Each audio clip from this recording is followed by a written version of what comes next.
Kalau kalian minta kepada Allah, mintalah maksimal. Berlebihan dalam minta dan curhat kepada Allah, karena yang sedang kalian seru adalah Tuhan yang maha mulia. Dan juga Aisyah berkata radhiyallahu anha, kalau kalian minta kepada Tuhan kalian, mintalah segala sesuatunya, manjalah padanya sampai tali sendal kalian. Di masa dulu kebetulan orang-orang kalau pakai sendal itu terbuat dari kulit yang keras bagian pijakan kaki, sisanya diikat dengan tali sampai ke betis. Itu model sendal masa dulu, maka mereka membahasakan dengan tali sendal. Kata Aisyah radhiyallahu anha ummul mukminin, mintalah kepada Tuhan kalian walaupun tali sendal kalian. Betul-betul kita tuangkan semua kepada Allah Subhanahu wa taala. Dalam riwayat-riwayat yang lain, mintalah kalian kepada Tuhan kalian apa saja selama itu bukan haram, dan selalulah merengek, manjalah padanya, karena sungguhnya Allah benci justru dengan orang yang tidak curhat atau tidak menyampaikan atau berdoa kepadanya. Ya, seorang penyair Arab mengatakan, jangan kau minta sama manusia. Maksudnya sekarang tuangkan semua permintaan sama manusia, karena kalau kau minta dia akan marah. Sekali kita minta, dia mungkin beri 2 kali, 3 kali, 10 kali, dia akan mengatakan kenapa kau minta terus. Tapi mintalah kepada zat, maksudnya Allah, yang kalau kau tidak minta justru dia marah. Kalau ada orang yang tidak mau minta kepada Allah, tidak mau manja, tidak mau curhat, tidak mau mohon kepada Allah, maka ini justru Allah marah padanya. Makanya dalam sebuah hadis Nabi SAW bersabda dalam hadis riwayat Tirmidzi, "Man lam yad'u Allah yaghdab alaih." Siapa yang tidak minta kepada Allah, justru Allah murka padanya. Yang tidak mau berdoa, justru Allah murka. Poin penting juga dalam pembukaan kita masalah doa ini, Bapak Ibu sekalian, perlu digarisbawahi, berdoa itu dalam kondisi minta agar nikmat Allah dipertahankan jauh lebih afdal, lebih besar pahalanya dibandingkan kita sedang ada masalah lalu minta solusi. Maksudnya begini, kalau ibu lagi sehat, ibu lagi melimpah rezeki, ada harta, ada rumah, ada pasangan, ada anak, ada makanan, ada semuanya, badan juga sehat. Kadang-kadang orang di saat itu tidak mau berdoa. Kenapa? Karena mereka pikir semuanya sudah ada. Apa yang mau diminta? Fahami baik-baik. Kita minta agar nikmat itu dipertahankan, minta agar kesehatan itu tetap bertahan, minta agar harta itu malah diberkahi, diberikan keberkahan tambahan, ya. Minta agar hidup kita yang sudah romantis, harmonis sama pasangan juga dipertahankan sama Allah. Itu jauh lebih afdal, lebih besar pahalanya dibandingkan nanti ada masalah minta solusi. Berarti dari apa yang saya sampaikan terakhir ini tadi, tidak ada alasan untuk tidak berdoa. Karena justru kalau kita minta agar nikmat itu Allah pertahankan, lebih besar pahalanya dibandingkan nanti ada masalah baru kita minta solusinya. Oleh karena itu Allah mengajarkan kita dalam syariatnya, sebelum setiap aktivitas kita berdoa. Sebelum makan berdoa, sebelum tidur berdoa, sebelum keluar rumah, sebelum masuk kamar mandi, sebelum berpakaian, sebelum biologis, sebelum semuanya kita berdoa. Kenapa? Agar kita mohon kepada Allah agar nikmat itu diberkahi, agar nikmat itu dipertahankan oleh Allah. Nanti kalau selesai baru kita bersyukur memuji Allah Subhanahu wa taala. Hati-hati Bapak Ibu sekalian, jangan dianggap remeh faktor ketiga ini dengan cara tidak mau berdoa, karena ini bisa sampai pada tingkat dosa kepada Allah Subhanahu wa taala. Justru kalau tidak mau manja dan curhat kepada Allah Subhanahu wa taala. Mohon maaf. Jadi kita harusnya menjadikan doa ini betul-betul sajian harian kita. Bahkan kita lebih butuh doa daripada makanan yang kita mau makan kalau lapar, minuman yang kita minum kalau kita lagi haus, tempat tidur kalau kita ngantuk, obat kalau kita sakit.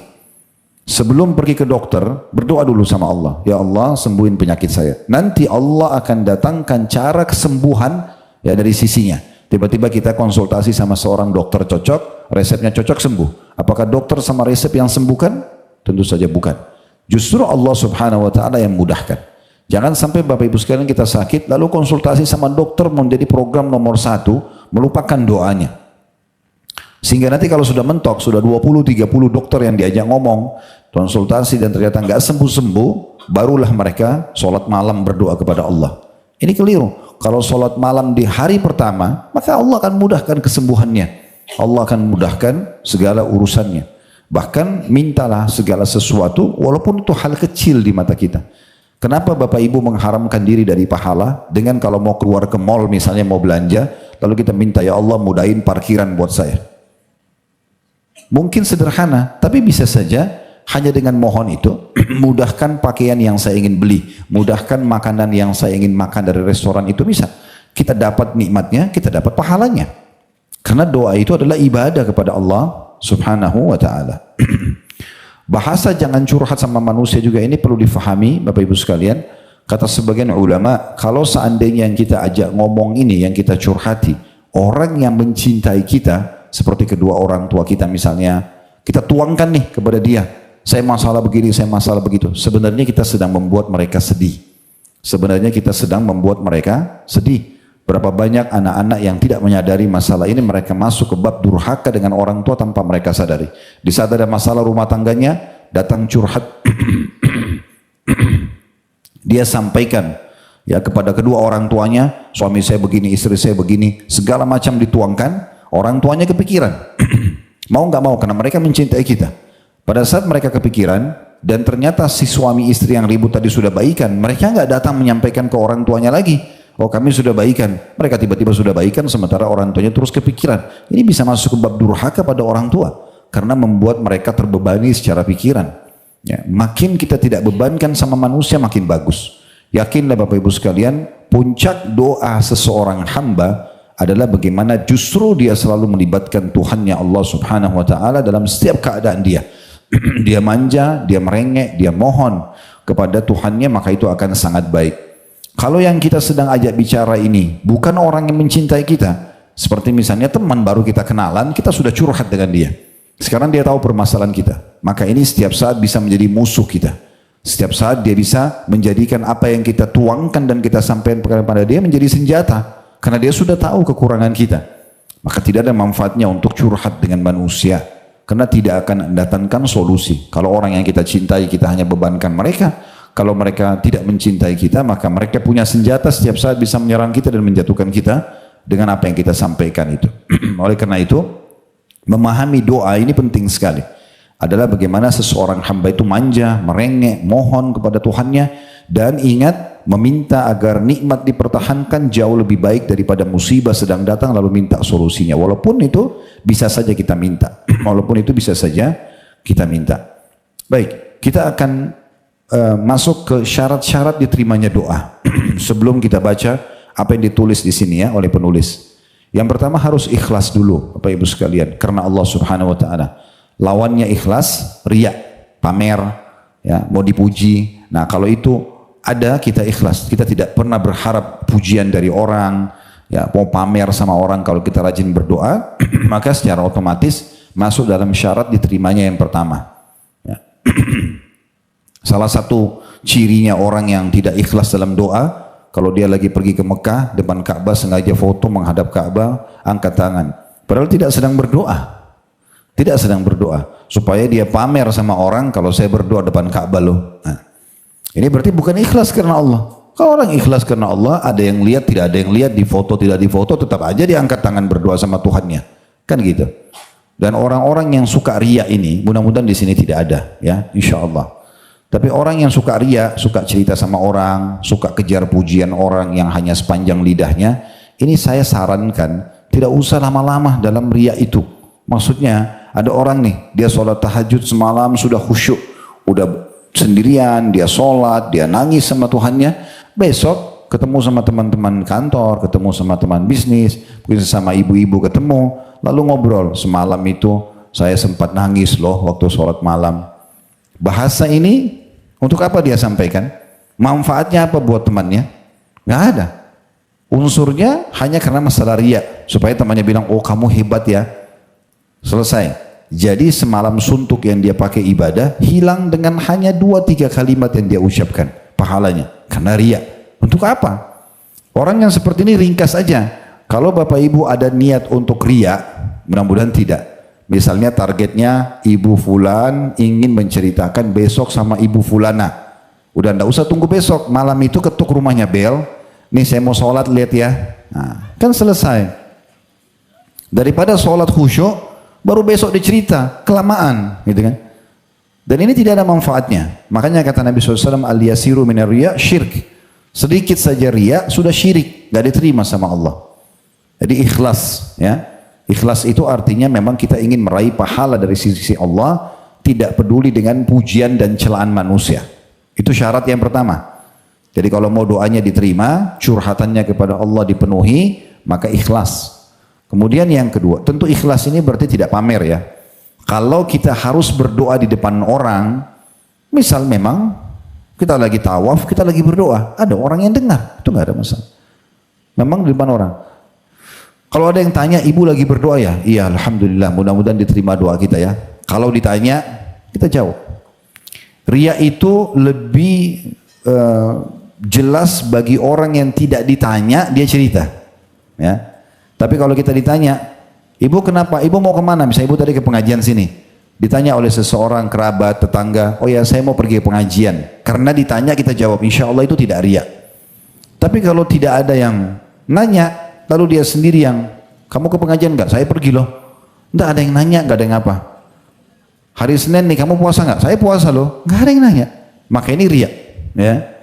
Jadi harus jauhi, karena riya itu betul-betul senjata pamungkas syaitan untuk membuat ibadah kita enggak diterima sama Allah. Makanya kata Nabi SAW dalam hadits Abu Daud, Inna Allah la yakbalu amalan illa makana khalisan liwajhi. Allah tidak akan terima amalan kecuali yang ikhlas karenanya. Itu yang pertama. Yang kedua, harus mengikuti contoh dari Nabi SAW. Ini syarat diterimanya yang kedua. Jadi maksudnya berdoalah sebagaimana Rasulullah SAW berdoa. Beliau pernah angkat tangan, beliau juga pernah tidak angkat tangan. Kemudian cukup banyak sunnah-sunnah Nabi SAW seperti menggunakan dan memaksimalkan waktu-waktu mustajab antara azan dan iqamah, waktu diterimanya doa. Kemudian pada saat hujan turun, sepertiga malam, lagi musafir, lagi puasa, doa muslim untuk muslim yang lainnya. Boleh kita bilang sama kedua orang tua kalau masih hidup, atau siapa saja yang kita kenal, tolong doain saya ya. Apakah dia mau umroh haji atau tidak. Tetap saja kita minta supaya doain, jangan lupa ya, sebutin saya juga dalam doa kamu ya. Itu semua dibolehkan. Ya, itu disunnahkan oleh Nabi SAW. Jadi kita mengikuti poin ini. Kemudian yang ketiga, setelah ikhlas dan mengikuti Nabi SAW, yang ketiga adalah tidak tergesa-gesa. Tidak tergesa-gesa, maksudnya tidak tergesa-gesa dalam mengucapkan doa itu, dan juga tidak tergesa-gesa menunggu jawabannya. Karena kata Nabi SAW, yustajabu li ahadikum malam ya'jal. Seseorang di antara kalian pasti diterima doanya selama dia tidak tergesa-gesa. Tergesa-gesa ada dua ya, dalam ucapan. Jadi jangan karena kita rutinitas berdoa, lalu kemudian seperti orang kumur-kumur saja. Tidak tahu apa yang dibaca. Ibu tenang. Rabbana atina fid dunya hasanah. Renungi maknanya. Ya Allah, berikanlah aku semua yang terbaik di dunia. Wa fil akhirati hasanah, dan semua yang terbaik di akhirat sana. Dari derajat yang tinggi, dari pengampunan ya. Kemudian wa qina adzabannar, selamatkan kami dari api neraka. Wa adkhilnal jannata ma'al abrar, masukkan kami ke dalam surga bersama orang-orang yang patuh. Ya Azizu ya Ghaffar, wahai Zat yang Maha Mulia dan Maha Pengampun, ya Rabbal Alamin, wahai Tuhan alam semesta. Atau dalam bahasa Indonesia. Ya, yang penting harus difahami di sini, kita tidak tergesa-gesa dalam mengucapkan dan juga tidak tergesa-gesa dalam menunggu jawabannya. Ya, jadi sabar aja. Seperti kita kalau lagi ngajuin sesuatu pada orang, minta dinaikin gajinya, minta apalah yang kita harapkan dari manusia, tentu saja kita sabar tunggu prosesnya. Maka ada proses yang Allah akan terima doa tersebut. Ya, dan Allah sudah ciptakan sebuah sistem Bapak Ibu sekalian yang kita tidak keluar dari sistem itu. Contoh kita lagi lapar minta, ya Allah hilangin lapar saya. Apakah langsung laparnya hilang? Jawabannya tidak. Sistem yang Allah buat adalah kita terfikir mau makan apa, lalu kita kunyah makanan itu, setelah itu diproses di usus baru laparnya hilang. Kita capek, Allah buat kita ngantuk, tidur, setelah sekian jam tidur, prosesnya baru capek kita hilang. Kan begitu. Jadi ada prosesnya. Proses ini harus kita fahami ya, sehingga kita tidak tergesa-gesa dalam mengucapkan ataupun menunggu jawabannya. Perlu Bapak Ibu garis bawahi, kalau Bapak Ibu berdoa dengan sepenuh hati kepada Allah, ya Allah mohon sembuhkan penyakitku ini karena tidak ada bisa menyembuhkan kecuali Engkau. Ya Allah lunasilah utang-utangku ini karena Engkau lah Zat yang memiliki seluruh kekayaan alam semesta ini. Misal dia puji Allah dengan puji-pujian yang sangat baik. Maka kata Nabi Muhammad SAW, kalau Allah mendengar doa yang indah dari seorang hamba, Allah terlambatkan, Allah lambatkan jawabannya. Jadi misalnya hari ini diijabah, Allah biarkan 2-3 hari baru dikasih. Untuk apa? Kata Nabi SAW, agar hamba tersebut tetap dalam doanya. Nanti hari kiamat, ibu-ibu yang sudah rutin berdoa, oh iya, rutin berdoa sampai penyakitnya sudah 10 tahun berjalan harus selalu minum obat, tapi selalu aja berdoa, ya Allah sembuhkan. Itu 10 tahun berjalan terus pahala doanya. Kalau seandainya kita pas sakit flu, ini kok flu ya, kita merasa maaf, lagi ada beringus, kita nggak enak, demam. Tiba-tiba berdoa, ya Allah sembuhin saya. Detik itu juga sembuh. Kira-kira ibu masih berdoa? Sudah berhenti doanya. Tapi Allah biarkan dia beberapa hari, tujuannya agar tetap saja pahala doanya berjalan. Ya. Jadi Allah itu maha mendengar, Allah maha mengetahui. Oleh karena itu jangan tergesa-gesa. Kata Nabi SAW waktu ditanya, wa kaifal isti'jal? Ya Rasulullah, seperti apa kira-kira tergesa-gesa itu? Kata Nabi SAW, yaqulu da'utu wa lam yustajabu li fatarakat du'a. Cirinya orang tergesa-gesa adalah orang yang dia berdoa, kemudian dia mengatakan saya sudah berdoa belum lihat jawabannya, lalu dia tinggalkan doa. Mungkin tinggal sehari lagi dia berdoa diterima. Mungkin tinggal 2 kali lagi dia berdoa. Kenapa dia nggak sabar dan nikmati prosesnya? Toh selama dia berdoa itu tetap dicatat pahala di sisi Allah Subhanahu wa taala. Jadi tidak boleh tergesa-gesa. Ini 2 hal ya. Di poin ketiga, syarat ketiga, tidak tergesa-gesa dalam mengucapkan, kemudian juga tidak tergesa-gesa dalam menunggu jawabannya. Kata Nabi Muhammad SAW, tidak ada seorang muslim berdoa di muka bumi ini kecuali diijabah. Hanya melalui 3 proses. Salah satu dari 3 proses. Yang pertama diberikan langsung. Ya Allah sembuhin saya. Allah buat dia ketemu dokter yang cocok, konsultasi cocok, minum obat resep cocok, sembuh. Bisa Allah kasih kita. Ya Allah lunasin utang saya. Tiba-tiba ada yang datang memberikan dia uang atau dia dapat satu proyek atau apa, dia bisa membayar utangnya misalnya. Contoh. Yang kedua, bisa saja kata Nabi SAW dihilangkan keburukan yang akan menimpa dia. Jadi misalnya ibu rutin baca nih setiap antara azan dan iqamah mau sholat misalnya Rabbana atina fid dunya hasanah wa fil akhirati hasanah wa qina adzabannar. Kita berdoa misalnya. Nah doa ini itu akan menjadi penyebab hilangnya musibah yang akan menimpa kita. Jadi doa itu tetap ada manfaatnya. Kemudian yang ketiga, yuddahar lahu yaumal qiyamah, akan disimpankan untuknya yang dia panen dalam bentuk pahala yang besar pada hari kiamat. Jadi nggak ada yang sia-sia ya. Bisa dikasih langsung pada saat itu, atau dihilangkan musibah yang akan menimpa dia, atau disimpankan dalam bentuk pahala yang besar yang dia panen hari kiamat. Sampai dalam sebuah riwayat Bapak Ibu sekalian, itu kata Nabi SAW, nanti hari kiamat ada orang yang diberikan pahala bergunung-gunung, banyak sekali. Sampai dia bingungnya, karena dia tidak tahu ini amalan apa. Dia bilang sama para malaikat, ini amalan apa? Saya nggak pernah tahu saya berbuat amal sampai bisa mendatangkan pahala bergunung-gunung seperti ini. Kata para malaikat, ini adalah pahala doa-doa kalian yang kalian panjatkan di dunia, yang belum kalian dapatkan balasannya di dunia.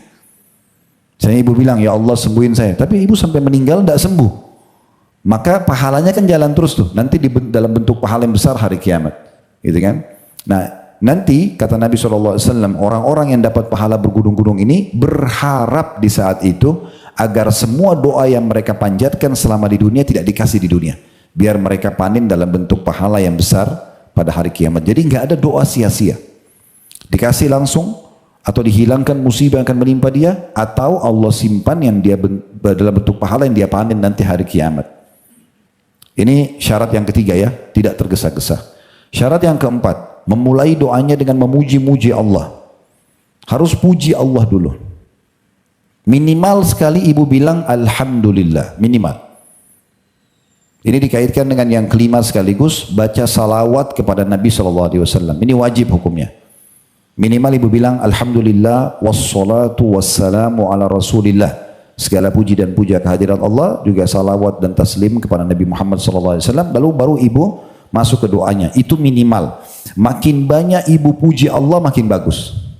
Misalnya ibu angkat tangan, Alhamdulillah segala puji dan puja untuk Allah. Ya Allah, Alhamdulillah atas nikmat umur yang kau berikan. Alhamdulillah atas nikmat makanan. Alhamdulillah atas nikmat minuman, pakaian, pasangan hidup, anak-anak, pekerjaan, apalah, semuanya kesehatan. Kita puji-puji Allah dengan apa yang Allah berikan kepada kita. Setelah puji Allah, baca salawat kepada Nabi SAW, baru masuk ke doanya. Ya, baru masuk ke doa. Kadang-kadang dalam doa-doa Nabi Muhammad SAW itu pujian beliau panjang sekali buat Allah. Terakhir doanya hanya minta agar Allah ampuni. Misalnya. Jadi ini hukumnya wajib. Mohon maaf. Jadi bukan pilihan ini ya untuk memuji Allah, poin keempat, dan yang kelima baca salawat kepada Nabi SAW. Kata Nabi Muhammad SAW, doa seseorang di antara kalian akan dihijab, tidak akan diterima sampai dia membaca salawat kepadaku sallallahu alaihi wasallam. Jadi kita harus membaca itu minimal tadi alhamdulillah wassalatu wassalamu ala rasulillah, lalu kemudian setelah itu kita sampaikan apa yang kita inginkan. Jadi ini syarat-syarat mutlak dari diterimanya doa. Kemudian yang keenam, tidak boleh minta yang haram. Tidak boleh meminta yang haram. Minta dikasih harta oleh Allah tapi untuk judi, untuk zina, untuk apa, itu tidak boleh. Ya. Karena kata Nabi SAW, Inna Allah tayyibun la yakbalu illa tayyibah. Allah suci dan bersih, tidak terima kecuali yang suci dan bersih juga. Ya. Jadi minta yang baik-baik aja pada Allah. Ya. Minta yang baik-baik saja. Dan boleh tamak ya. Tamak, ini bisa masukkan di poin ketujuh, tamak terhadap rahmat Allah. Itu salah satu syarat doa. Maksudnya tamak tadi itu yang saya kasih contoh. Ibu lagi sehat, ibu minta, ya Allah tambahkan kesehatanku ini. Itu kan tamak namanya. Sudah dikasih masih minta, nggak apa-apa. Sama Allah boleh. Bahkan itu masuk dalam syarat doa. Boleh kita tamak dengan rahmat Allah subhanahu wa ta'ala. Makanya tadi kata Nabi SAW, kalau kalian minta kepada Allah, maksimalkan. Minta, nggak ada masalah. Selama ibu dan bapak bukan minta ya sesuatu yang bentrok dengan sunnatullah, peraturan Allah, silakan minta, nggak masalah. Maksudnya bentrok sama sunnatullah nggak mungkin kan. Misalnya ibu berdoa, ya Allah saya nggak suka malam, hilangkan malam, itu kan nggak mungkin. Ya Allah saya nggak suka laki-laki, hilangkan laki-laki, itu nggak mungkin. Itu bentrok dengan sunnatullah, karena sistem Allah itu pasti ada kan. Tapi kalau ibu bukan minta seperti itu, minta sesuatu yang tidak bentrok dengan sunnatullah, bukan juga minta yang haram, maka Allah kasih. Cepat atau lambat akan datang jawabannya, ya. Itu poin yang ketujuh, ya. Poin yang kedelapan, maksimalkan waktu-waktu mustajab. Nah ini yang tadi sudah kita singgung, tapi ini salah satu hal yang penting untuk diperhatikan ya. Kalau orang puasa, musafir, antara azan dan iqamah. Jadi kalau ibu sudah dengar azan, nah itu kan antara azan sama iqamah maksimal mungkin 5 sampai 10 menit, ya. Udah iqamah ya, itu waktu mustajab doa. Walaupun ibu lagi tidak ke masjid, di rumah tetap aja maksimalin. Lagi di jalan pun di mobil dengarin azan. Ya, kalau dengar radio lagi azan misalnya di mobil, oke, biarin azan, dijawab dulu apa yang diucapkan oleh muadzin. Karena kata Nabi SAW, kalau kalian dengarkan muadzin, ucapkanlah seperti yang diucapkan, lalu baca salawat kepadaku. Ya, kemudian bacalah Allahumma rabba hadhihi da'wati tamma was salatil qa'imah ati Muhammadanil wasilata wal fadila wa ba'athu maqaman mahmudan allati wa'adta innaka la tukhliful mi'at. Lalu masuk ke doa kita. Tentu kalau doa-doa hajat, ada hajat Bapak Ibu mau sampaikan, dimulai dengan alhamdulillah wassalatu wassalamu ala rasulillah. Tapi kalau doa-doa itu bukan doa hajat, maka tidak perlu dimulai dengan alhamdulillah wassalatu wassalamu ala rasulillah. Seperti misalnya ibu mau masuk kamar mandi, Allahumma inni a'udzubika minal khubuthi wal khaba'ith, tidak usah kita bilang alhamdulillah wassalatu wassalamu ala rasulillah. Mau makan baca bismillah, tidak usah kita bilang alhamdulillah wassalatu wassalamu ala rasulillah, karena dia bukan doa hajat, ya. Nah itu tidak perlu dibaca. Mau keluar rumah bismillah tawakkaltu ala Allah, kita tidak usah mengatakan alhamdulillah wassalatu wassalamu, karena itu memang bukan doa hajat. Tapi kalau hajat, ibu minta kepada Allah, ingin curhat kepada Allah, maka mulai dengan memuji Allah dan membaca salawat kepada Nabi alaihi salatu wassalam. Baik, kita akan masuk membaca sekarang apa yang ditulis oleh penulis. Tadi itu semua adalah pembukaannya supaya jelas apa makna doa, ya, memahaminya dia adalah curhat kepada Allah. Kemudian juga sudah kita jelaskan tentang beberapa hal berhubungan dengan masalah doa, dan termasuk syarat-syaratnya tadi ada 8 yang sudah kita sebutkan. Sekarang kita akan masuk untuk membaca apa yang ditulis oleh penulis tentang masalah doa ini. Di halaman 30, di faktor ketiga, beliau tulis doa adalah ibadah, dan itu di bold, ditebalkan, ya. Kenapa ditebalkan? Karena ini yang ingin penulis titik beratkan. Kalau doa adalah ibadah, bahkan doa adalah murni ibadah. Maksudnya ibu baca saja, minta sama Allah, minta kesehatan, minta keturunan, minta dijaga ini, minta diberikan itu, minta diselamatkan dari yang ini dan itu, maka itu semua adalah ibadah. Akan ibu lihat jawabannya, tidak lihat jawabannya, tetap dicatat pahala. Nah itu namanya ibadah. Allah berfirman dalam surah Ghafir ayat 60 yang berbunyi wa qala rabbukum ud'uni astajib lakum innal ladzina yastakbiruna an ibadati sayadkhuluna jahannama dakhirin. Dan Tuhan berfirman, Allah subhanahu wa ta'ala turunkan firman-Nya dari 1400 tahun yang lalu, berdoalah kepadaku, niscaya akan aku perkenankan bagimu, akan diterima. Tadi saya bilang bisa saja dikasih langsung, atau dihilangkan musibah akan menimpa dia, atau disimpankan dalam bentuk pahala yang dia panen hari kiamat. Begitu penyampaian Nabi SAW. Jadi Allah perkenankan pasti doa orang yang berdoa. Oleh karena itu hati-hati Bapak Ibu sekalian, jangan pernah ucapkan doa-doa buruk. Ya, gak boleh ucapin kata-kata buruk. Selalu kata-kata baik saja, kata-kata optimis. Kata Nabi SAW, jangan pernah kalian ucapkan kata-kata buruk buat diri kalian, keluarga kalian, harta kalian, dan berpapasan nanti malaikat lewat mengaminkan terjadilah. Misal anak kita yang kecil aktif, itu anak aktif, bukan nakal. Kalau ibu selalu ucapin, kamu kok nakal sekali, ini kan kata-kata buruk. Bisa saja menjadi doa, anak itu betul jadi nakal. Atau ribut sama pasangan lalu bilang, saya nyesal nikah sama kamu. Maka bisa jadi penyesalan. Gitu kan? Kenapa kita nggak balik dengan kata-kata yang baik misalnya? Walaupun anak kita sangat aktif, kita mengatakan, semoga Allah selalu jaga kamu di atas ketaatannya nak. Semoga kau tumbuh besar taat. Ya, semoga kau bakti sama orang tua. Walaupun dia sebenarnya mungkin menjengkelkan buat kita dari sikapnya. Sering saya sampaikan cerita ini ya. Saya sampaikan juga di sini, Syekh Sudais, salah satu imam Masjid Haram Mekah. Beliau kan imam, kalau saya bisa bahasakan paling senior dan paling lama menjadi imam di Masjid Haram Mekah ini beliau. Belum ada orang mungkin ya yang sepengetahuan saya, sebatas ilmu saya, menjadi imam Masjid Haram itu yang selama Syekh Sudais ini. Dan orang semua suka suaranya. Sampai sekarang kalau di malam-malam ganjil, di malam 21, 23, 25, 27, 29 di akhir Ramadan, begitu juga pada saat imam-imam haram mengkhatam Al-Quran pas hari juz ke-30 selesai, itu pasti yang berdoa Syekh Sudais. Jadi memang suaranya bagus, doanya kelihatan seperti dia sedang sama Tuhannya berdoa. Mau jutaan orang ikut di belakangnya, dia kayak tidak peduli dengan mereka, sehingga doanya itu menyentuh sekali. Satu waktu pernah diwawancarai Syekh Sudais ini, sama salah satu reporter di TV di Saudi, apa rahasianya? Kenapa Anda bisa menjadi imam haram? Dan sangat terkenal. Maka beliau mengatakan doa ibu saya. Terus si pembawa acara bilang, memang apa doa ibu Anda? Dia bilang, dulu saya waktu kecil, kalau saya sangat aktif, biasanya orang bilang nakal, ibu saya walaupun lagi jengkel, beliau selalu mengatakan, pergilah ke masjid haram, semoga kau jadi imam haram. Dalam kondisi anaknya aktif, yang biasa orang bilang nakal, dia nggak doain buruk. Dia masih mengatakan, pergilah ke masjid haram, semoga kau jadi imam haram. Jadi kita sejengkel apapun, ucapkan yang baik. Misal ada suami kita menjengkelkan, ya Allah berikan hidayah, ya Allah berikan ini, ya Allah itu dan ini. Kalau Allah terima doa kita, Allah ijabah doa kita dan dia berubah, semenjak dia berubah kita panen pahalanya. Karena kita salah satu penyebab orang itu jadi baik. Sekarang saya ingin kasih gambaran contoh realita di masyarakat kita. Kalau seandainya ada orang menjengkelkan banget, misal dia utang gak mau bayar, dia suka ganggu kita, ada dua pilihan doa. Yang mana kira-kira Bapak Ibu pilih? Doa yang pertama, kita minta supaya Allah hukum dia. Misal kita jengkel, ya Allah butakan matanya, ya Allah patahkan kakinya. Misal orang jengkel dia berdoa begitu. Bisa nggak? Bisa. Itu opsi pertama. Opsi kedua, ibu doain supaya dapat hidayah. Ya Allah mudah-mudahan dia bayar utangnya. Ya Allah mudah-mudahan dia berubah dari orang jahat menjadi orang baik.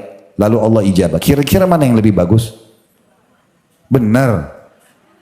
Yang biasanya yang mana? Dari wajah-wajahnya kayaknya yang pertama ini. Ya. Kalau yang pertama itu hanya dendam saja.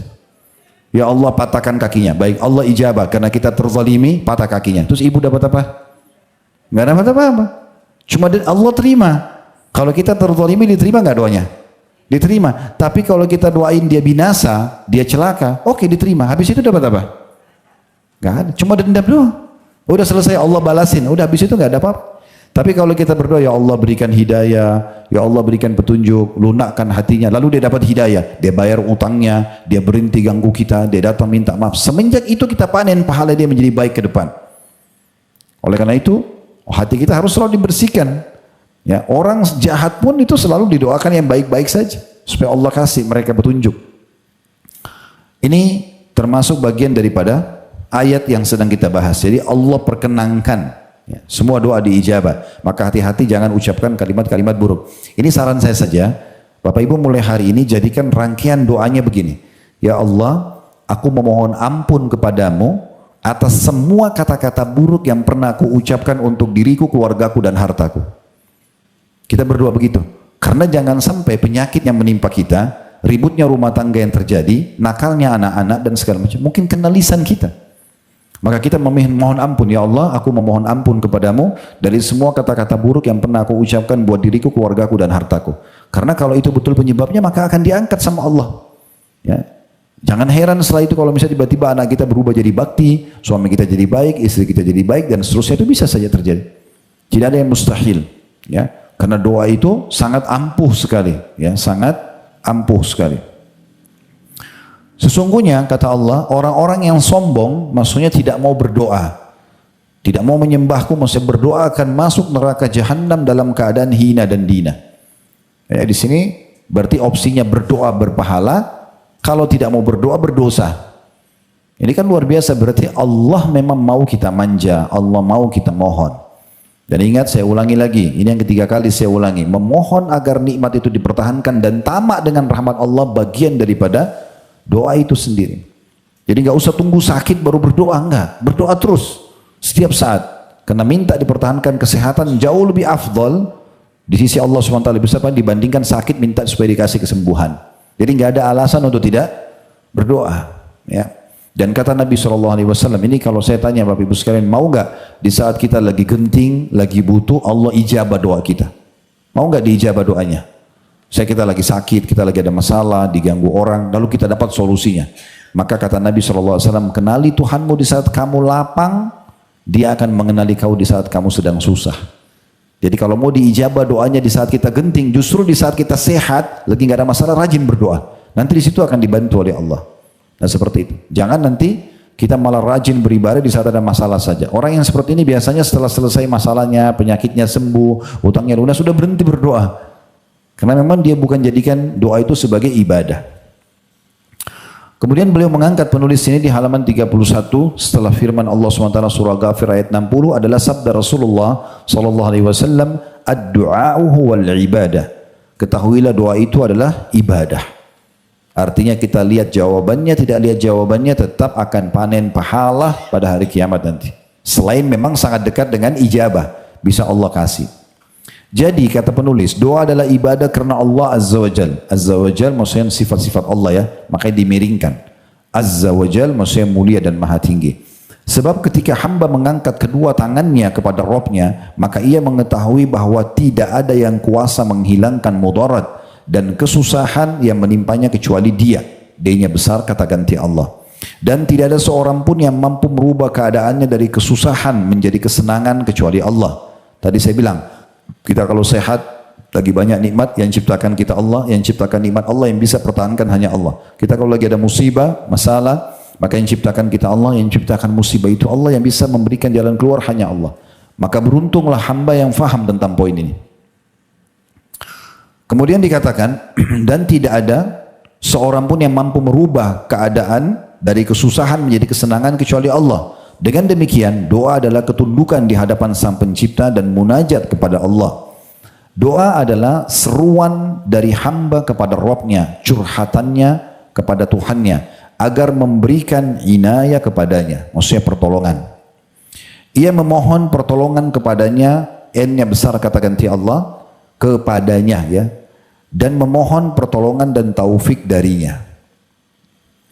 Hakikat doa adalah menampakkan kebutuhan kepada Allah Ta'ala dan berlepas diri dari daya dan kekuatan. Betul-betul kita justru tidak menunjukkan kemampuan kita, tapi kita curhat kepada Allah, minta agar Allah yang mudahkan. Minta agar Allah yang mudahkan. Ya. Sebagian salafus saleh Ya, sebagian ulama-ulama orang-orang saleh sebelum kita itu saking manjanya sama Allah, sampai mau makan aja, mereka masih mohon kepada Allah, ya Allah mudahkan makanan ini untuk saya nikmati. Ya, jadikan berkah buat saya, gitu kan. Jangan hilangkan nikmat ini tapi tambahkan. Padahal mau makan. Orang kan bisa sederhana tinggal baca bismillah, masuk dengan tangan kanan, selesai. Tapi mereka tunggangi lagi itu untuk menjadi sumber doa mereka. Jadi selalu berdoa.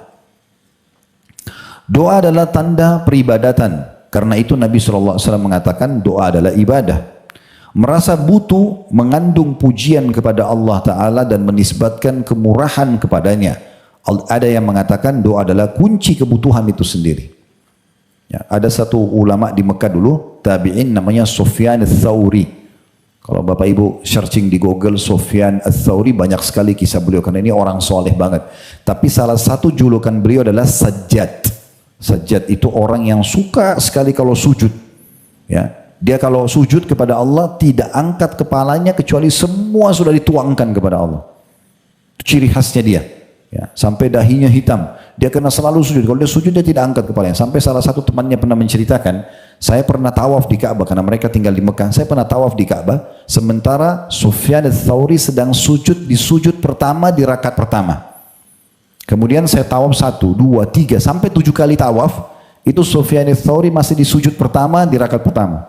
Dia belum angkat kepalanya. Dia tuangkan semua hajatnya kepada Tuhannya. Dan subhanallah, ini mungkin pernah kita lalui ya pada saat kita mohon kepada Allah. Coba kita nikmatin, nangis, curhat kepada Allah, itu kayak ada yang plong dalam hati. Walaupun sebenarnya kita mungkin belum lihat solusi dari masalah kita. Sebenarnya itu sudah ada jalan keluarnya.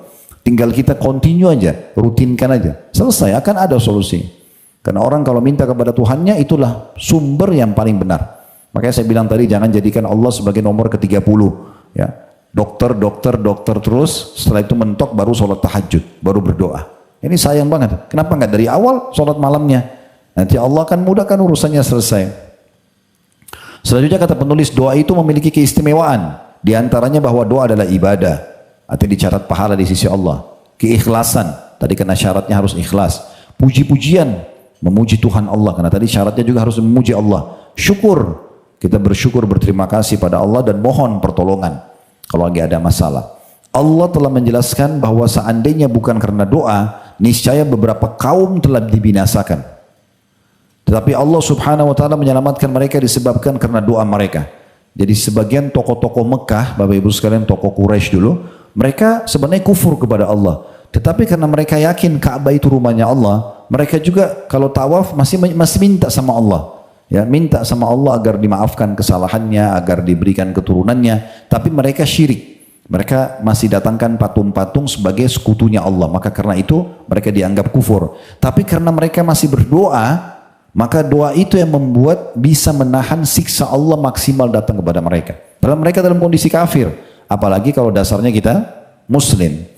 Allah sebutkan dalam surah Al-Furqan ayat 77, Qul ma ya'bau bikum rabbi laula du'a'akum, atau du'a'ukum. Saya ulangi, Qul ma ya'bau bikum rabbi laula du'a'ukum. Katakan hai Muhammad kepada orang-orang musyrik Mekah itu, Tuhanku tidak akan mengindahkan kamu kalau tidak karena doamu.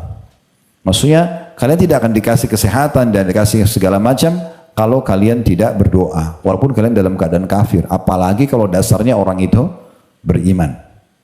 Maknanya, kata penulis, kalau tidak karena doa kalian kepadanya, N-nya besar kata ganti Allah, kepada Allah semata, tak kala menghadapi kesusahan dan kesulitan, maka niscaya kalian telah binasa. Allah Ta'ala mengabulkan ketika seorang berdoa kepadanya dengan tulus, walaupun ia seorang kafir. Sebagaimana Allah sebutkan dalam surah Al-Ankabut ayat 65. Orang kafir pun, kalau dia mohon kepada Allah, Allah masih bisa terima. Kalau dalam kondisi mereka kafir, apalagi kalau Muslim. Ya. Tapi tentu di sini permintaan mereka adalah permintaan yang bersifat kebutuhan mereka ya. Itu yang diterima sama Allah. Kalau orang kafir mendoakan binasanya orang Muslim itu tidak bisa diterima. Tidak diterima. Tapi kalau mereka minta makan, mereka minta minum, mereka minta kesembuhan, Allah bisa terima. Tapi yang penting mereka minta kepada Allah. Walaupun orang kafir, apalagi orang Muslim, kan gitu. Tapi kalau mereka minta agar Allah binasakan kita orang Muslim itu tidak bisa. Karena pernah satu kali dalam hadits Bukhari, Nabi Muhammad SAW sedang jalan bersama istrinya Aisyah radhiyallahu anha. Kemudian ada beberapa pendeta Yahudi lewat lalu mengatakan Assalamu alaikum. Assam bukan as-salam. As-sam artinya kematian. Jadi orang-orang Yahudi doakan keburukan buat Nabi SAW. Assalamualaikum. Mereka pikir Nabi nggak dengar. Maka Aisyah marah radhiyallahu anha sambil mengatakan semoga kematian buat kalian. Aisyah marah kepada orang-orang Yahudi. Kata Nabi SAW, wahai Aisyah tenanglah. Kata Aisyah, ya Rasulullah, tidakkah anda dengar apa yang mereka ucapkan? Mereka bilang assam, bukan bilang assalam. Maka Nabi SAW menjawab, wa'alaikum, dan untuk kalian. Kata Nabi SAW, tidakkah engkau telah mendengar ucapan doaku, balasanku? Ketahuilah doa kita kepada Allah untuk mereka diterima, doa mereka kepada Allah untuk kita tidak diterima. Maksudnya kalau mereka minta kita dibinasakan, Allah tidak terima. Tapi kalau orang-orang kafir ini hanya minta hajat-hajatnya pribadi, Allah masih kasih. Ya, sebagai bentuk kasih sayang Allah kepada makhluknya secara umum. Sebagaimana Allah sebutkan dalam surah Al-Ankabut ayat 65, itu ada di halaman 33. فَإِذَا رَكِبُوا فِي الْفُلْكِ دَعُوا اللَّهَ مُخْلِصِينَ لَهُ الدِّينَ فَلَمَّا نَجَّاهُمْ إِلَى الْبَرِّ إِذَا هُمْ يُشْرِكُونَ. Maka apabila mereka naik kapal, ini tradisi orang-orang Mekah dulu, mereka kalau naik kapal, mereka berdoa kepada Allah dengan penuh pengabdian atau ikhlas kepadanya. Tapi ketika Allah menyelamatkan mereka ke darat, maka mereka kembali mempersekutukan Allah. Ya, pernah dengar Ikrimah bin Abi Jahal? Ikrimah bin Abi Jahal ini Bapak Ibu sekalian adalah anaknya Abu Jahal. Abu Jahal pernah dengar ya? Fir'aunnya umat ini. Orang yang paling benci dengan Islam, meninggal dalam keadaan kafir di perang Badr. Tapi anaknya bernama Ikrimah. Ikrimah ini waktu semasa hidup sama ayahnya suka sekali perangi Islam. Sampai Nabi SAW taklukin kota Mekah. Maka Ikrimah ini melarikan diri dari Mekah karena nggak mau masuk Islam. Subhanallah, Allah kasih dia hidayah. Ikrimah ini radhiyallahu anhu nanti masuk Islam dan mati syahid dalam Islam. Dia pergi ke Jeddah, yang sekarang orang sering turun pesawat di Jeddah gitu ya. Zaman dulu sudah ada pelabuhan dan sampai sekarang ada pelabuhan. Dia pergi ke sana, dia ingin naik kapal menyelamatkan diri ke Afrika karena nggak mau masuk Islam. Waktu dia naik kapal mau menyeberang Laut Merah pergi ke Afrika, subhanallah di tengah lautan kapal mereka dihantam oleh ombak. Mayoritas yang ada di kapal itu orang-orang musyrik semua. Semua bawa Tuhan-Tuhan mereka, patung. Mereka pegang, mereka anggap patung itu Tuhan. Maka pada saat itu kata Ikrimah, saya melihat kapal dihantam oleh ombak yang keras. Mereka semua pada minta-minta pada patungnya. Panggil Tuhannya, Lat, Uzza, nama-nama Tuhan mereka waktu itu. Dan ombak makin menghantam kapal kami. Karena mereka lihat tidak ada lagi jalan lain, mereka membuang patung-patung mereka. Lalu mereka mengangkat tangan mereka ke langit sambil mengatakan, ya Allah selamatkan kami. Setelah itu ombaknya hilang. Kata Ikrimah, inilah yang selama ini Muhammad dakwahkan. Melarang kita minta dari berhala, minta langsung kepada Allah. Maka dia pulang ke Mekah, dia masuk Islam gara-gara itu. Jadi sebenarnya orang-orang musyrik itu mereka tahu dalam kondisi mereka kepepet, mereka hanya minta kepada Allah baru dijabah. Kalau minta kepada patung-patung mereka tidak akan pernah ada jawaban dari permintaan tersebut. Jadi bersyukur Bapak Ibu sekalian kalau kita mau tergerak hati kita diisi dengan keimanan untuk berdoa kepada Allah. Karena ini sebuah tanda keimanan.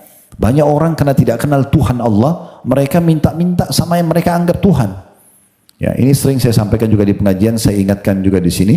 Saya pernah lihat cuplikan salah satu anak muda Saudi, dia YouTuber, dia buat channel khusus untuk mencari sesembahan atau tempat-tempat yang disembah selain Allah. Dia pergi ke India, itu ada satu kuil dikenal dengan kuil tikus. Ya, di situ orang-orang menyembah tikus. Itu sangat unik. Saya lihat cuplikannya sampai akhir itu luar biasa. Bahkan berbayar masuk ke situ. Tikus banyak sekali. Dan mereka datang bawa susu, bawa makanan buat tikus-tikus itu. Lalu setiap tikus lewat mereka berdoa. Ya kata dia Maha Suci Allah yang telah memberikan kita petunjuk supaya kita tahu siapa Tuhan kita dan bagaimana beribadah kepadanya. Tikus. Ya, bahkan dalam Islam dianjurkan tikus itu untuk dibunuh. Gitu kan. Dibolehkan untuk dibunuh. Salah satu hewan boleh dibunuh adalah selain ular, tikus, burung gagak, ya burung raja wali, kemudian kalajengking, cecak, itu kan. Nah itu semua masuk dalam masalah ini. Tapi mereka sembah karena mereka tidak punya panduan.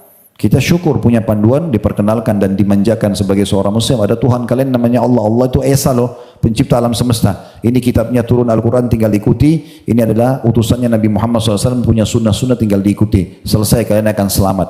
Kan sederhananya begitu. Selanjutnya kata penulis setelah menukil surah Al-Ankabut ayat 65, Allah Ta'ala mengabulkan doa mereka. Maksudnya orang-orang kafir itu. Pada saat mereka minta diselamatkan dari hantaman kapal di lautan. Ketika mereka berdoa kepadanya, N-nya besar kata ganti Allah, dikala kesusahan. Barang siapa ikhlas karena Allah dalam berdoa kepadanya, maka dia Allah mengabulkan doanya, terutama pada saat kesusahan dan kesulitan. Tapi orang kafir mendapatkan manfaat dari doanya kepada Rabbnya di dunia saja. Adapun orang mukmin maka ia mendapatkan manfaat dari doanya di dunia dan juga akan diberi pahala di akhirat. Nah itu bedanya antara kita sama orang kafir. Orang kafir hanya sebatas di dunia. Kalau kita di dunia dikasih, di akhirat juga akan dapat balasannya. Juga dia akan bertambah dekat dari Allah dan dicintainya. Maksudnya dengan doa dia akan makin dekat dengan Tuhannya Allah. Sungguh Allah subhanahu wa ta'ala meminta kepada para hambanya supaya berdoa kepadanya agar dia Allah menghilangkan kesusahan yang menimpa mereka. Sebagaimana Allah jelaskan dalam surah Ghafir ayat 60. Tadi yang kita bacakan ini penulis ulangi lagi ya. Wa qala rabbukum ud'uni astajib lakum innal ladzina yastakbiruna an ibadati sayadkhuluna jahannama dakhirin. Dan Tuhanmu berfirman, hai Muhammad, berdoalah kepadaku, niscaya akan aku perkenankan bagimu. Sesungguhnya orang-orang yang sombong, tidak mau berdoa, tidak mau curhat kepada Allah, tidak mau menyembahku atau berdoa kepadaku akan masuk neraka jahanam dalam keadaan hina dina. Dia Allah berjanji mengabulkan doa sesudah berdoa, dan dia Allah tidak akan menyelisihi janjinya. Lebih khusus lagi, jika doa itu disebabkan kesusahan yang menimpa kaum muslimin, maka dia mengabulkan doa mereka. Sebagaimana Allah berfirman dalam surah Al-An'am ayat 43. Falaula idja'ahum ba'suna tadarra'u walakin qasat qulubuhum. Tapi mengapa mereka tidak memohon berdoa kepada Allah dengan kerendahan hati ketika siksaan kami datang menimpa mereka? Sakit, masalah-masalah yang sedang dihadapi. Kenapa justru tidak minta doa pada saat itu? Sementara Allah janji akan diijabah. Bahkan hati mereka telah menjadi keras. Kalau orang-orang kafir mereka ada masalah larinya ke diskotik, larinya ke bar, larinya ke mabuk. Ya sudah begitu. Kalau kita tidak seperti itu. Ya. Dan jalan pintasnya tujuan kita belajar hari ini. Dahulukan doa dulu baru ikhtiar yang lain. Dahulukan doa dulu baru ikhtiar yang lain. Sebelum berobat, sebelum konsultasi dokter, sebelum mulai ikhtiar apapun doa dulu. Minta agar Allah berikan jalan yang terbaik, pilihan yang terbaik gitu ya. Allah subhanahu wa ta'ala berfirman dalam surah Al-A'raf ayat 94, "Wa ma arsalna fi qaryatin min nabiyyin illa akhadna ahlaha bil ba'sa'i wad dharra'i la'allahum yadharra'un." Dan kami tidak mengutus seorang nabi pun kepada suatu negeri, lalu penduduknya mendustakan nabi itu, melainkan kami timpakan kepada penduduknya kesempitan dan penderitaan agar mereka tunduk dengan merendah hati. Jadi ujian-ujian pun datang kepada seseorang hamba, tujuannya sebenarnya agar mereka kembali kepada Tuhannya. Ya.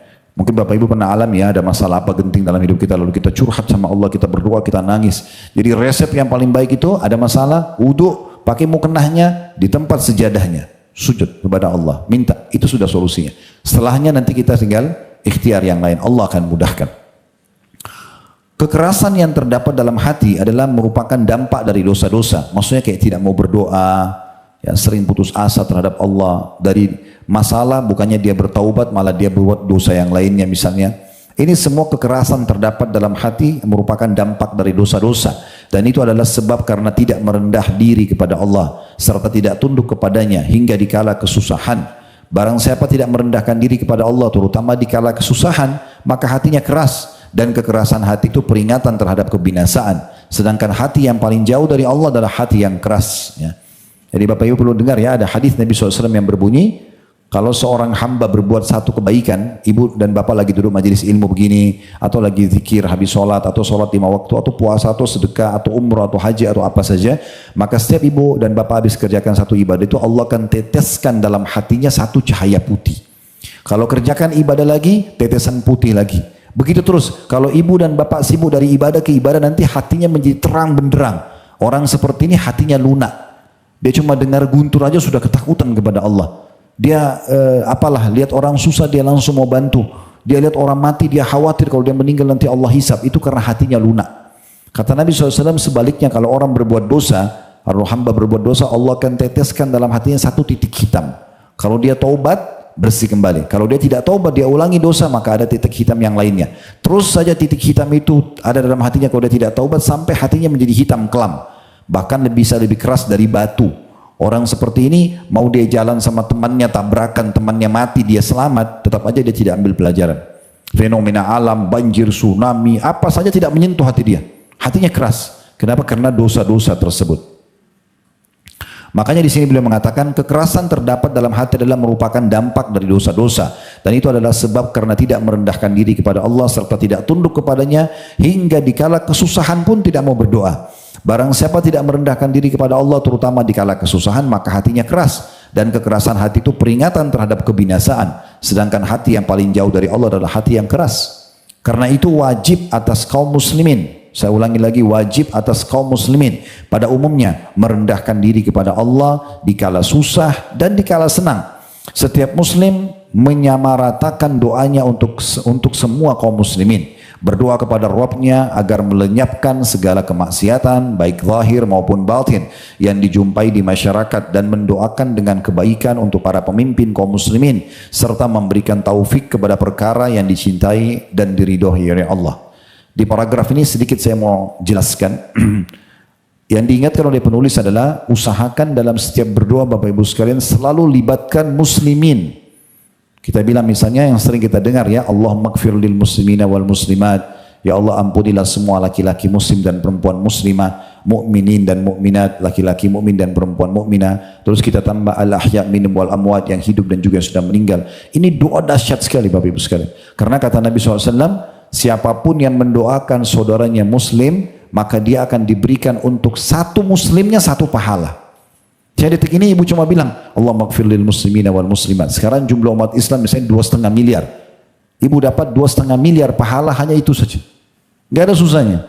Jadi jangan pernah lewatkan dalam setiap doa kita, sisipkan doakan untuk muslimin. Ya sama sekatu sekarang teman-teman kita di Gaza, di Syria, di Irak, dimanapun yang sedang mereka tertindas, doakan agar Allah berikan mereka jalan keluar. Allah maafkan kesalahan mereka, Allah terima para syuhada mereka. Apa susahnya? Berapa menit sih kita berdoa begitu? Bagaimana kalau Allah ijabah dan kita panen pahala bersama mereka? Allah kasih kita pahala para syuhada karena mendoakan diterima syuhada mereka. Allah berikan mereka kemenangan. Maka semenjak Allah berikan kemenangan nanti insya Allah, dan itu pasti terjadi, maka kita akan panen pahala ketenangan dan ketentraman serta kemerdekaan mereka setelah itu. Jadi selalu berdoa. Kemudian juga berdoa kepada Rabb agar melenyapkan segala kemaksiatan. Ini termasuk. Jadi jangan cuma doakan diri kita sendiri. Bapak Ibu juga doakan agar semua orang yang melanggar ya, maksiat kepada Allah, Allah beri hidayah. Ibu kenal, Bapak kenal atau tidak kenal? Ya Allah berikan hidayah seluruh umat Islam, bahkan manusia yang masih melakukan perbuatan dosa. Gak apa-apa kita berdoa. Dapat pahalanya. Dan dengan itu kita juga lepas hisab hari kiamat, karena kemungkaran kan harus dipungkiri. Tapi kalau kita berdoa, ya Allah hilangkanlah semua kemaksiatan, ya Allah berikanlah hidayah para pelaku maksiat, para pelaku kebinian, maka kita selamat dari hisab hari kiamat, karena kita sudah berdoa kepada Allah, dan kita bisa panen pahala mereka, pahala doa dan pahala mereka di saat mereka dapat hidayah, baik zahir maupun batin. Ya. Kemudian juga, ya, atau apa saja kita lihat di masyarakat, ya, apa hal-hal yang masih salah di masyarakat, kita berdoa supaya Allah hilangkan, berikan hidayah tetangga kita, berikan hidayah siapa saja, lingkungan yang masih kotor supaya Allah rapikan apa, ini kan sebagai doa, semua kita berdoa. Dan ini yang tidak kalah penting ya, mendoakan dengan kebaikan untuk para pemimpin kaum muslimin. Ini masih jarang di Indonesia, sayang sekali ya, agar mereka diberikan taufik kepada perkara yang Allah ridhoi. Kita suka tidak suka sama pemimpin itu, doakan agar Allah kasih hidayah. Perhatikan kata Umar radhiyallahu anhu, kalau seandainya saya punya satu doa mustajab, pasti doa saya diterima, saya akan doakan untuk pemimpin agar dapat hidayah. Karena kalau doa untuk saya pribadi, untuk saya, tapi kalau doa untuk pemimpin dan Allah kasih itu, maka maslahatnya lebih umum. Ya kan? Daripada kita cuma tahu mencaci maki, menyalahkan, doakan kebaikan. Ya, saya lihat di Saudi, Bapak Ibu sekalian, itu luar biasa. Setiap Jumat, mau di Masjid Haram, di Masjid Nabawi, di Mekah atau di Madinah atau di masjid-masjid lain, hampir satu Saudi, semuanya khatibnya pasti doakan supaya raja mereka diberikan kesehatan, raja mereka diberikan keselamatan, diberikan petunjuk, supaya memberikan amanah masyarakat, supaya selamat dari gangguan, negara mereka aman. Itu hampir semua khatib berdoa. Saya berapa kali sholat Jumat, saya menemukan jarang sekali khatib kita berdoa begini, gitu kan? Padahal 200 juta lebih umat Islam di Indonesia, kalau 80% kalau semua berdoa kebaikan, Allah kasih hidayah. Gitu kan, supaya Allah berikan petunjuk, dan di saat Allah ijabah mereka menjalankan ya kebaikan, maka kita ikut panen pahala bersama mereka, maka doakan. Ya, ini termasuk hal yang luput dari banyak orang di antara kita, gitu kan. Jadi jangan, ini sering saya bahasakan, jangan kita menjadi seperti penonton bola. Ya. Kita kebanyakan jadi seperti penonton bola. Yang main di lapangan bola itu, pemain bola sudah dari kecil latihan. Tendangan penalti, segala macam sudah biasa. Penonton ini biasanya merasa diri selalu lebih pintar daripada pemain.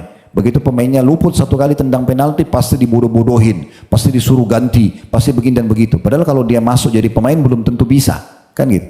Kenapa kita nggak bilang kasih semoga nanti lain kali dia jadi bisa tendang yang baik, semoga dia jadi gini. Kenapa kita nggak doakan kebaikan? Kenapa suruh ganti? Kenapa doakan keburukan? Padahal ini bahaya sekali mudaratnya, gitu kan? Ini contohnya. Jadi doa untuk para pemimpin ini luar biasa. Kalau Allah ijabah doa kita dan Allah buat hatinya jadi lunak mau menjalankan perintah agama, maka kita akan ikut panen pahala bersama mereka. Baik, ini 2 paragraf terakhir. Kata penulis sudah cukup untuk menunjukkan keutamaan doa bahwa takala Allah Subhanahu wa taala hendak membinasakan kaum Yunus, Nabi Yunus alaihissalam. Maka mereka bersungguh-sungguh berdoa kepada Allah dan Allah pun menghindarkan azab dari mereka setelah sebab-sebabnya sudah ada dan tanda-tandanya tampak jelas sebagaimana dalam surah Yunus. Jadi ini saya ceritakan ya. Cukup banyak umat-umat sebelum kita yang Allah binasakan. Pernah dengar kaum Tsamud, kaumnya Nabi Saleh? Ya, itu sekitar 4 jam dari kota Madinah, dikenal dengan Madain Soleh. Sampai sekarang bekas-bekas pemukiman mereka yang mereka pahat gunung masih ada. Ada kaum Ad, kaumnya Nabi Hud, ya, di negeri Yaman. Kemudian ada kaum Lut di Laut Mati Jordania, ya, yang Allah sebutkan kalian sering melolang-lalang melewati tempat mereka disiksa itu. Ya. Ada Namrud, kaumnya Nabi Ibrahim di Irak. Bapak Ibu kalau ketik di searching di Google, peninggalan Namrud di Babilonia di Irak masih ada sampai sekarang. Fir'aun yang Allah binasakan, kaumnya Nabi Musa, kan banyak yang Allah binasakan ya. Itu semua kenapa? Karena mereka kufur kepada Allah. Nabi-nabi mendakwahi mereka untuk taubat, untuk balik, mereka tidak mau. Tapi ada satu kaum, satu-satunya kaum yang tadinya sudah akan datang kebinasaan sama mereka, batal siksa itu adalah kaumnya Nabi Yunus. Ya, jadi Nabi Yunus ini Nabi yang datang dari luar Nainawa, nama kotanya Nainawa. Di Irak dulu ya. Biasanya sebelum Nabi Muhammad SAW, Bapak Ibu sekalian, Allah utus Nabi itu bisa dari suku situ, kayak orang Indonesia, diutus dari orang Indonesia Nabinya misalnya. Bisa juga dari orang luar. Nah, Nabi Yunus ini kebetulan dari luar Nainawa. Orang penduduk negeri Nainawa ini di atas 100.000 orang di masa itu cukup besar. Mereka sembah berhala. Nabi Yunus datang mendakwahi mereka supaya mereka taubat, tinggalkan sembah berhala segala macam. Mereka nggak mau dengar. Mereka nggak mau dengar. Hanya ada 2 hal yang terjadi. Ada kesalahan Nabi Yunus, ada kesalahan kaumnya. Kesalahan Nabi Yunus alaihissalam, akad antara nabi-nabi dengan Allah, mereka nggak boleh tinggalkan lokasi dakwanya kecuali Allah izinkan. Walaupun sampai dibunuh oleh kaumnya. Pernah dengar Nabi Yahya? Nabi Yahya anak Nabi Zakaria, sepupunya Nabi Isa alaihissalam, itu dibunuh oleh kaumnya. Tapi dia tetap bertahan karena memang Allah tidak izinkan dia keluar dari wilayah dakwanya. Nah, Nabi Yunus waktu mendakwai penduduk Nainawa, jangan sembah berhala, nanti Allah marah, nanti begini, nanti begitu. Ini cara ibadah yang benar. Tidak mau dengar. Nabi Yunus berdoa sama Allah, ya Allah, tolong berikan saya penduduk lain. Jangan negeri ini nggak mau dengar. Tapi Allah belum ijabah. Allah belum kasih kepada dia perintah untuk tinggalkan Nainawa. Nabi Yunus berijtihad, berusaha sendiri, dia ambil inisiatif tinggalkan Nainawa. Karena itu Allah hukum Nabi Yunus. Dia naik ke kapal, kemudian kapalnya dihantam oleh ombak, maka kapten kapalnya mengatakan kita harus kurangi beban kapal, dibuanglah barang-barang, semua masih tidak bisa. Maka mereka bilang harus dikurangin penumpang. Setiap kali diundi nama Nabi Yunus yang keluar. Sebagian orang di kapal bilang, jangan dia Nabi Allah, kami tahu dia ini di Nainawa. Tapi setiap kali diundi nama, keluar nama Nabi Yunus. Makanya Nabi Yunus mengatakan mungkin ini peringatan dari Allah sebagai hukuman karena saya tinggalkan Nainawa. Tapi sudah terlanjur di atas kapal. Maka Nabi Yunus berdiri di pinggir kapal, begitu dia loncat ke lautan ditelan oleh ikan paus, kan gitu. Akhirnya Allah ceritakan dalam Al-Quran bagaimana dia di perut ikan itu, kalau dia bukan termasuk orang yang banyak bertasbih, membaca la ilaha illa anta subhanaka inni kuntu minadh dhalimin, maka pastilah dia akan tinggal di perut ikan itu sampai hari kiamat. Ringkas cerita, Allah muntahkan Nabi Yunus kembali dari mulut ikan itu, kemudian dia dipertemukan, Allah berikan dia seekor sapi yang bisa diperah susunya, dia juga memakan dari pohon labu, kemudian dia mengambil dari daun-daun pohon untuk jadi pakaian, karena pakaiannya hancur semua di dalam perutnya ikan, baru kemudian dia kembali ke negeri Nainawa. Ini kisah Nabi Yunusnya. Kisah kaumnya, waktu Nabi Yunus tinggalkan, maka yang terjadi, Seperti yang Nabi Yunus ancamkan, ya. Kalau kalian tidak mau beriman sama Allah, tidak mau tinggalkan sebab berhala, nanti Allah datangkan hukumannya loh ini. Ini langit bisa turunin hujan, bisa terjadi gempa, bisa segala macam. Kalian bisa binasa. Waktu Nabi Yunus tinggalkan, Nabi Yunus dihukum sama Allah karena tinggalkan tugas. Tapi penduduk Nainawa juga Allah hukum. Apa hukumannya? Allah jadikan langit gelap, turun hujan deras, bumi juga ngeluarin air, maka penduduk Nainawa jadi kacau semuanya Bapak Ibu sekalian. Mereka berantakan, lari-lari sana sini. Untungnya raja mereka pada saat itu tiba-tiba berakal dan dia mengatakan begini sama kaumnya, wahai kaumku, jangan kalian lari-lari, percuma. Kalau lihat ini, lihat semuanya langit gelap, hujan turun dengan deras, bumi sudah keluarin angin, ini nggak ada keselamatan. Saya mengajak kalian untuk kita kembali kepada apa yang dipanggil oleh Nabi Yunus. Nabi Yunus ajak kita beriman kepada Tuhan namanya Allah. Sekarang coba kita nyatakan kita beriman sama Tuhannya Yunus itu. Kita nyatakan kita taubat dan kita segera mau menerima agama nabinya.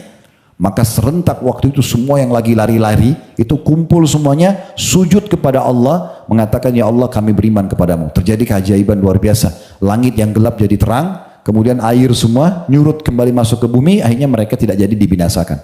Satu-satunya kaum yang sempat selamat dari siksa Allah yang sudah datang itu kaumnya Nabi Yunus. Allah kekalkan dalam surah Yunus dalam Al-Quran, ya. Ini yang dikatakan oleh penulis di sini. Sebenarnya sudah cukup kata beliau. Dahsyatnya doa adalah selamatnya kaumnya Nabi Yunus karena mereka berdoa dan menyatakan beriman sama Allah, Allah selamatkan dari siksa. Kemudian beliau mengangkat sabda Nabi SAW, la yaruddul qada'a illa du'a. Tidak ada yang dapat menolak qada kecuali doa. Maksudnya doa itu sangat dahsyat, ya. Sampai keputusan, ya, qada pun itu bisa saja berubah dengan doa yang kita panjatkan kepada Allah subhanahu wa ta'ala. Kayak musibah yang akan menimpa kita jadi nggak jadi menimpa misalnya, ya. Berdoa pada saat berhadapan dengan musuh dan ketika mengalami kesusahan lebih cepat dikabulkan, ya. Kalau seandainya ada orang yang sedang berhadapan sama musuh kayak orang-orang di Palestina sekarang, mereka berdoa itu lebih cepat diijabah sama Allah subhanahu wa ta'ala. Kalau ada yang mengatakan tapi kenapa Allah belum kasih kemenangan, pasti ada hikmah. Allah lebih tahu, tapi apakah Allah akan ijabah? Pasti. Tidak ada keraguan dalam hati seorang muslim. Cepat atau lambat akan datang pahala dan juga jawaban tersebut. Allah berfirman dalam surah Al-Anfal ayat 9. Ini sebagai penutup. إِذْ تَسْتَغِيثُونَ رَبَّكُمْ فَاسْتَجَابَ لَكُمْ أَنِّي مُمِدُّكُمْ بِأَلْفٍ مِنَ الْمَلَائِكَةِ مُرْدِفِينَ. Ingatlah ketika kamu, hai Muhammad, dan orang-orang yang beriman padamu memohon pertolongan kepada Tuhanmu, lalu diperkenankanlah bagimu, sungguh aku akan mendatangkan bala bantuan kepadamu dengan 1000 malaikat yang datang berturut-turut. Ini surah Al-Anfal sebagai penutup Bapak Ibu sekalian adalah ayat Al-Quran yang turun di perang Badr. Di perang Badr, waktu itu kekuatan umat Islam hanya 314 orang melawan 1000 orang. Dan Allah berikan kemenangan karena doa-doa kaum muslimin. Pada saat itu bahkan Allah turunkan para malaikat hadir di kancah peperangan pada saat itu. Dan kata Nabi SAW selesai perang Badr, ya, untuk menunjukkan bahwa saya memang doa-doa para sahabat dan Nabi SAW diterima, Allah berikan kemenangan dan Allah turunkan malaikat. Beliau mengatakan kepada para sahabat, maukah kalian melihat perbedaan antara korban kalian dengan korban para malaikat? Kata para sahabat, tentu ya Rasulullah. Kata Nabi SAW, yang kalian temukan jari-jari musuh terpotong dan ada luka bakar, serta leher mereka tertebas dan ada luka bakar, itu adalah korban para malaikat. Itu adalah korban para malaikat. Jadi doa itu kalau datang Bapak Ibu sekalian dan diterima, datang sesuatu yang di luar akal kita. Allah berikan solusi jalan keluar di luar daripada prediksi kita. Oleh karena itu sebagai penutup kami sarankan untuk tidak meninggalkan doa sama sekali. Ya, kenali Tuhan kita pada saat lapang, maka dia pasti akan kenali kita pada saat kita susah. Allahu a'lam.